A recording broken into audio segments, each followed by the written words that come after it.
guys, we're back. Another episode of Dad Talks. Trying this on for size for so many years, and even me as a young person, I'm older now, and I have a job and career and goal setting. And as I talk to my kids or anybody who's listening, as we move on, we have been taught for so many years, set goals, which is great. You gotta set goals, you gotta make a plan. But the goals that we're setting, we've always been taught, set goals that are reachable, set goals that you can achieve. That's wrong. If you've ever watched anything that Uncle GC puts out, that's Grant Cardone, he has a book out, a premise. It's called the 10X. Basically, the premise of the book is whatever your goal is, whatever you want your income to be, whatever car you want to drive, whatever life you want to have, take that and multiply that times 10. That's the basic premise of his theory or his book. So what that means is, for so many years, we set goals.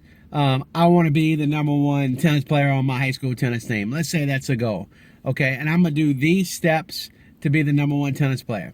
Well, you need to set goals that are unreachable. Because look at the premise, okay? I want to be a millionaire by the time I'm age 30, okay? Let's say by the time you set all the necessary steps to be a millionaire, whatever those steps are. By the time you're 29, you're a millionaire, okay? Fantastic. What if you would have set that goal at 5 million by the time you were 29?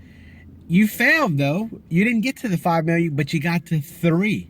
See, the premise is, if you set your goals so high and never reach them, then the 3 is a whole lot better than the 1. So I set my goal at 1 million, which is fantastic to be a millionaire at 29. Nobody's discounting that at all. I'm on a big scale here. So I want to be a millionaire by the time I'm 29. I do that. I put everything in place. I set the goal. I achieve the goal. Fantastic. You're a millionaire. Okay, you reach the goal, because that's what we were taught to do. Set goals, reach the goals. Okay? This premise is, set the goal at 5 million. Set the goal at 10 million. What's the worst that's going to happen? You might not reach the goal at 10, but you might reach it at 7.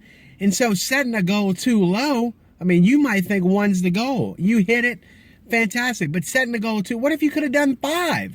So the premise of this is, when you set goals that seem impossible. Set goals that you don't think you can hit.